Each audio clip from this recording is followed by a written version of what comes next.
Hello students. आज हम षष्ठः पाठः स्वामी विवेकानंदः पढ़ने जा रहे हैं। आप विवेकानंद जी के बारे में आपने पढ़ा होगा और सुना होगा, और हम आज उनके विषय में और भी अधिक जानकारी हमें मिलने जा रही है। तो बहुजन हिताय बहुजन सुखाय इत्यस्मिन् कार्ये संलग्नस्य स्वामी विवेकानन्दस्य बाल्यकालस्य नाम नरेंद्रनाथ आसीत्। सबके बहुजन हिताय अर्थात सब बहुत लोगों के हित और बहुत लोगों के सुख के लिए, बहुत सारे मतलब सबके हित और सबके सुख के लिए, इत्यस्मिन कार्य इन सब मतलब बहुत सबके हित और सबके सुख के कार्यों में मिले, सबको सुख मिले, सबका हित हो, इन सब बातों को चरितार्थ करते हुए इन कार्यों को में संलग्न रहने वाले स्वामी विवेकानंद का के बचपन का नाम नरेंद्रनाथ था।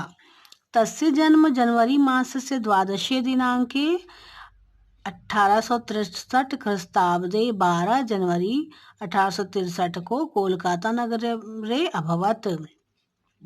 इनका जन्म जनवरी मास की 12 तारीख को 1863 ईस्वी में कलकत्ता नगर में हुआ था। कोलकाता नगरे हुआ था, कलकत्ता नगर में हुआ था। तस्य मातुः नाम भुवनेश्वरी देवी आसीत्। उनकी माता का नाम भुवनेश्वरी देवी था। तस्य पिता विश्वनाथ दत्तः लब्ध प्रतिष्ठा अभिभाषकः आसीत्। इनके पिता विश्वनाथ दत्त जो थे वो ख्याति प्राप्त वकील थे। नरेंद्रनाथः बाल्यकालादेव संस्कृतानुरागी कुशाग्र बुद्धि मल्लविद्यादिषु क्रीडासु पारंगतः धार्मिकश्चासीत्।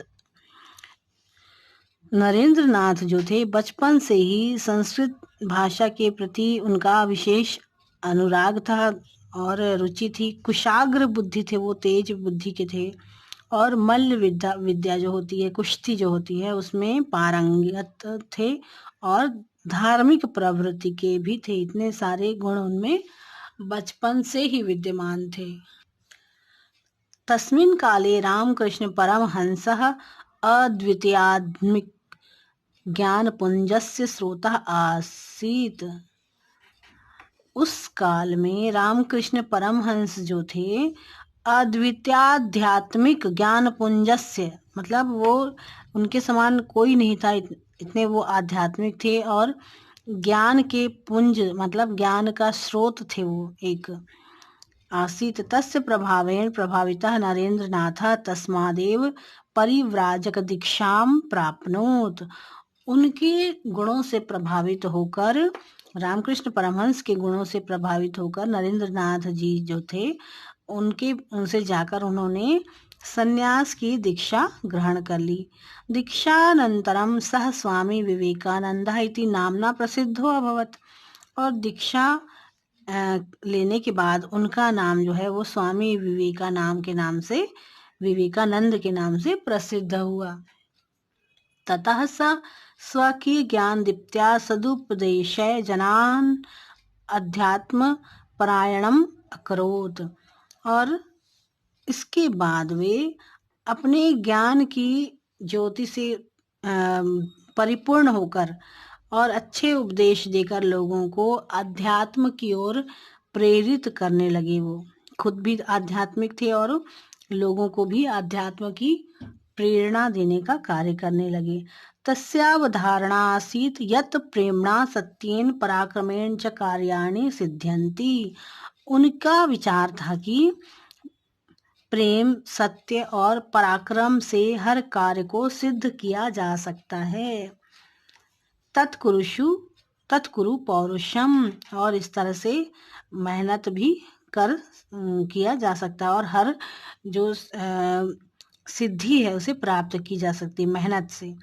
आत्मभाव से विकास एवं कर्म, और अपनी आत्मा का मतलब स्वाभिमान, और जो हम अपनी आत्मा का विकास ये होता है कि हम इंसान को इंसान समझे और सम्मान करें, वो छोटा हो या बड़ा हो उसका हम सम्मान करें। तो यही जो है वो कर्म प्रधान है, यही कर्म होना चाहिए मनुष्य का।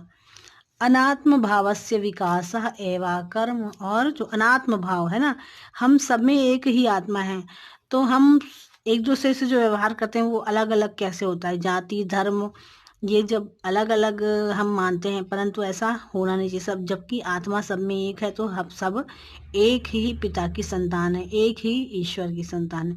तो अनात्म भाव जो है वो जो है विकास, उससे विकास नहीं होता, वह अकर्म होगा। दौर्बल्येन किमपि न भवति। दुर्बलता जो है मानव की आत्मा से, जो दुर्बलता है वह कभी भी नहीं होनी चाहिए। अतः सबलो भव, इस तरह से आत्मबल से सबल होना ही हम सबको सब अति आवश्यक है।